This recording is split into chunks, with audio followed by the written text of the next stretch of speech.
আসসালামু আলাইকুম, কেমন আছেন সবাই? আশা করি আল্লাহর রহমতে সবাই ভালো আছেন এবং আলহামদুলিল্লাহ আমি অনেক ভালো আছি। এই রান্নাটা আমি অনেক দিন আগেই করেছিলাম, বাট আজকে আপনাদের সাথে এই ডিটেলসের ভিডিওটা আমি শেয়ার করব।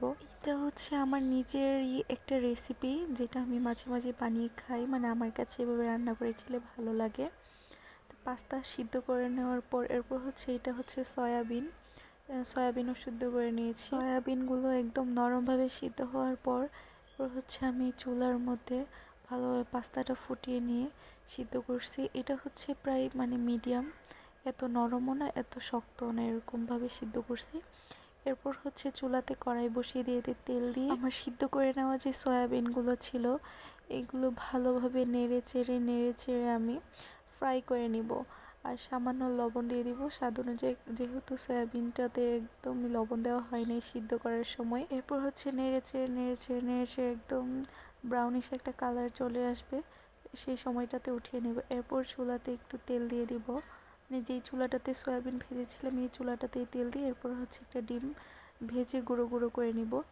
ডিমটাকে একটু ভালোভাবে স্ম্যাশ করে এটাকে ভেজে নিয়ে এরপর একটা বাটিতে তুলে নিব। এরপর হচ্ছে চুলাতে তেল দিয়ে আমি সামান্য পেঁয়াজ কুচি এখানে দিয়ে দিব তেলটার মধ্যে। দেখেন আমি হাত দিয়ে ভিডিও করতেছি। এরপর হচ্ছে পেঁয়াজটা ভালোভাবে ভেজে নেওয়ার পর এরপর হচ্ছে কিছুক্ষণ নেড়ে এরপর এখানে যে রসুন কুচি আমি নিয়েছিলাম প্রায় 2টা কোয়ার মতো রসুন, এটা আমি তেলে দিয়ে দেবো।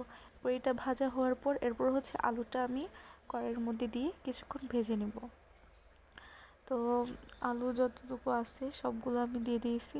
এরপর হচ্ছে সামান্য টমেটো দিয়ে দিয়েছিলাম। এরপর হচ্ছে আলুটা ভাজা হয়ে যাওয়ার পরে এরপর হচ্ছে একটা বাটিতে মটরশুঁটি আর ক্যাপসিকাম রেখেছিলাম, এইটাও তেলের মধ্যে দিয়ে দিব আলুর সাথে সিদ্ধ হওয়ার জন্য। পরে হচ্ছে যে আমি যেগুলো তেলের মধ্যে দিয়েছিলাম সবগুলো একদম লাল লাল করে ভেজে নেওয়ার পর ইচ্ছা মতো নাড়াচাড়া করার পরে যখন দেখবো যে একটু ব্রাউনিশ কালার এসে পড়েছে, মানে সিদ্ধ হয়ে গেছে সবজিগুলো, এই মুহূর্তে আমি বাঁধাকপি দিয়ে দিব এটার মধ্যে। বাঁধাকপি দিলে টেস্ট অনেক ভালো আসে। এখানে কিন্তু আমি লবণ মরিচ কোনো মশলাই দিইনি, জাস্ট এই সবজিগুলো ফ্রাই করতেছি আমি, ঠিক আছে। নেড়ে সবগুলো সবজি ফ্রাই করার পর এরপর হচ্ছে এই মুহূর্তে আমি ক্যাপসিকামটা দিয়ে দিব। এরপর হচ্ছে টমেটো কাঁচামরিচ যেগুলো ছিল এগুলো সবগুলো আমি দিয়ে দিব। দিয়ে দেওয়ার পরে ইচ্ছা মতো নেড়ে বাঁধাকপিটা যতক্ষণ পর্যন্ত সিদ্ধ হয়ে যাচ্ছে একটু নরম হয়ে যাচ্ছে সেই মুহূর্তে আমি কিছু মশলা নিয়েছিলাম, গোলমরিচের গুঁড়ো, চাট মশলা, হলুদ, মরিচ, ধনিয়া, জিরা, লবণ, টেস্টি লবণ, এই সবগুলো দিয়ে আমি এরপরে হচ্ছে নেড়ে নেব। এই যে নেড়ে সুন্দরভাবে একটা বানিয়ে নিছি, একটা গ্রেভি টাইপের। একটু মশলাও দিয়ে মানে মশলা দেওয়ার পর একটু পানি দিছিলাম, আমি অ্যাড করছিলাম।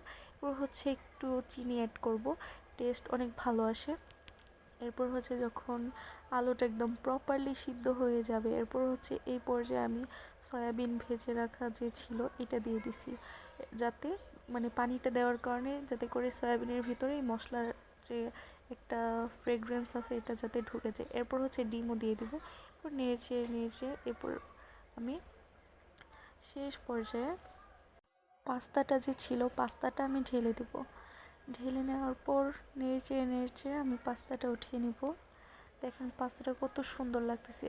এই মুহূর্তে একটা অরিগেনোর প্যাকেট আসছিল আমার কাছে, এই অরিগেনোর প্যাকেটটা দিয়ে দিয়েছি, মানে অরিগেনোটা আর কি। অরিগেনো দেওয়ার পর টেস্ট অনেক মজা আসে। এরপর হচ্ছে লাস্টে ধনিয়া পাতা দিয়ে নামিয়ে নিব। এরপর নেড়ে এরপর প্লেটের মধ্যে সার্ভ করে নিব। জাস্ট এত টেস্টি হয়েছিল কি বলবো, একদম ইজি একটা রেসিপি। এরপর হচ্ছে আমি তা করার পরে এরপর হচ্ছে আমি ছাদ ঝাড়ু দিব আজকে, তার জন্য ঝাড়ু নিয়ে নিয়েছি।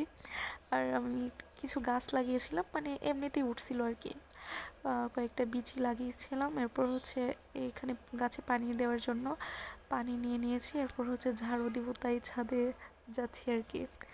আমাদের ছাদের আশেপাশে সিঁড়িগুলা মানে খুবই হয়ে আছে, তার জন্যে ছাদ ঝাড়ু দিব ভাবতেছিলাম অনেক দিন ধরে, বাট আজকে হচ্ছে ফাইনালি ঝাড়ু দিতে যাচ্ছি। পানি নিতে কিছু পানি নিচে পড়ে গেছিলো। তারপর এই যে দেখেন ছাদের কি একটা অবস্থা হয়ে আছে, একদম মানে ময়লা ধুলোবালি ছিটিয়ে ছাতে কি একটা অবস্থা। আসলে পরিষ্কার পরিচ্ছন্ন ইমানের অঙ্গ, আর পরিষ্কার পরিচ্ছন্ন করে রাখলে সব জিনিসই সুন্দর লাগে। আর আমার কাছে পরিষ্কার জিনিস খুবই ভালো লাগে। পুরো দেখাচ্ছি পানি কীভাবে পড়ছে এটা আনার সময়। হ্যাঁ, এখন এই যে গাছের মধ্যে আমি পানি দিয়ে দিছি, এই যে ছাদ ঝাড়ু দেওয়ার পরে, মানে ছাদ ঝাড়ু দেওয়ার পরে দেখবেন কত সুন্দর লাগে। এই যে ছাদের কি একটা অবস্থা, ইট যত কিছু আছে সব ছিটিয়ে ছিটিয়ে আছে। আমি ছাদ ঝাড়ু দেওয়ার পরে কত সুন্দর লাগতেছে ছাদটা, তাই না? একদম পরিষ্কার হয়ে আছে। একটা আন্টি আসছিল ছাদে কাপড় দেওয়ার জন্য, আর এখানে আমি কিছু গাছ লাগাইছিলাম, মিষ্টি কুমড়া গাছ। ছাদে পানি দেওয়া শেষ, এরপর আমি নিচে নেমে যাব। দেখা হচ্ছে পরবর্তী ভিডিওতে। সবাই ভালো থাকবেন, আল্লাহ হাফেজ।